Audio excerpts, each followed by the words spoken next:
జాతీయ స్థాయిలో పట్టణ గ్రామీణ అభివృద్ధికి సంబంధించినటువంటి మోహన్ లాల్ గారి యొక్క సారథ్యంలో యావత్ భారతదేశంలో స్ట్రీట్ వెండర్స్ ఎవరైతే బ్యాంకుకు సంబంధించినటువంటి ఎవరైతే లోన్ తీసుకున్నారో క్రమంగా కట్టినటువంటి వాళ్ళందరినీ సెలెక్ట్ చేయడం జరిగింది. అందులో మన సంగారెడ్డి ముద్దు బిడ్డ అయినటువంటి మా శ్రీశైలం గారు సెలెక్ట్ కావడం అనేది మనందరూ కూడా చాలా అదృష్టంగా భావిస్తున్నాం. ఇది మామూలు ముచ్చట కాదు. యావత్ తెలంగాణ రాష్ట్రంలో సెలెక్ట్ కావడం అనేది చాలా అదృష్టంగా భావిస్తున్నాం. దీని ద్వారా ఏంటంటే శ్రీశైలం ద్వారా మాకు అర్థమైంది ఏంటంటే ఆర్థిక క్రమశిక్షణ ఎట్లుండాలనేటువంటి దానికి నిర్వచనమే మా శ్రీశైలం అనేటువంటి విషయాన్ని కూడా నేను హృదయపూర్వకంగా తెలియజేసుకుంటా.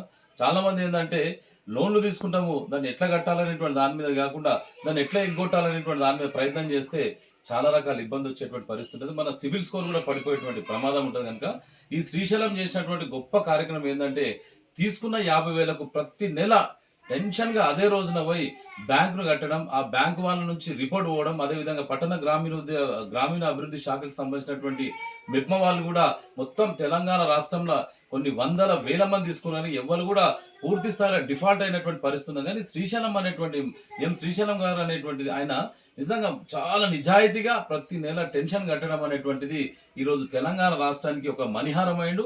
తెలంగాణ రాష్ట్రంలో ఒక ఆర్థిక క్రమశిక్షణ అనేటువంటిది ఎట్లుంటుందో ఒక నాయి బ్రాహ్మణుడు నిరూపించినట్టే నిజంగా దానికి నేను హృదయపూర్వకంగా అభినందన తెలియజేస్తున్నా.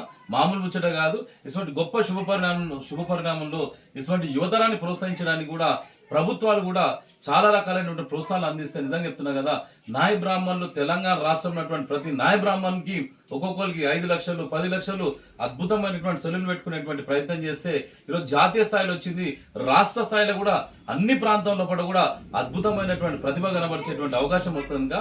దీన్ని ప్రభుత్వం ఒక మంచి ఆలోచన చేసి నాయ బ్రాహ్మణులకు సంబంధించినటువంటి దాని మీద ఒక వినూత్నమైనటువంటి వాళ్ళ యొక్క భవిష్యత్తు బాగుండే విధంగా ఆర్థికంగా సామాజికంగా అన్ని రంగాల ముందుండేటువంటి విధంగా అద్భుతమైనటువంటి ఒక కార్యక్రమం తీసుకొచ్చి వాళ్ళ యొక్క జీవన ఉపాధి కూడా ముందుండేటువంటి ప్రయత్నం చేయాలనేటువంటి దానికి నేను ప్రభుత్వాన్ని కూడా కోరుకుంటూ ఈ శ్రీశైలంను నిజంగా హృదయపూర్వకంగా అభినందిస్తున్న. ఈ కార్యక్రమంలో పాల్గొన్నటువంటి మా సాయన్న, అదేవిధంగా మా రాములన్న, మా అంజన్న, ఇంకా చాలా మంది సంగారెడ్డి జిల్లా ఉన్నటువంటి ప్రతి ఒక్కరు కూడా హృదయాంతరాల నుంచి అభినందన తెలియపరచు. ఎందుకంటే ఒక సామాన్యమైన కుటుంబం పుట్టి ఈరోజు జాతీయ స్థాయిలో జరిగినటువంటి ఒక కేంద్ర మంత్రితోని అవార్డు తీసుకోవడం అనేటువంటిది మామూలు ముచ్చట కాదు. మేమందరం కూడా అభినందిస్తున్నాం. ఇది ఒక గొప్ప శుభపరిణామంగా ఇది చేసుకుంటూ ఈ ఆనందమైనటువంటి పరిస్థితుల్లో పట రాష్ట్ర ప్రభుత్వం కూడా ఇంకా అద్భుతమైనటువంటి ప్రణాళికలు తీసుకొచ్చి ఈ నాయ బ్రాహ్మణుల యొక్క భవిష్యత్తు వాళ్ళ యొక్క దిశ మార్చేటువంటి ప్రయత్నం చేయాలని చెప్పేసి కూడా మరొకసారి తెలియజేసుకుంటూ సెలవు తీసుకుంటాను.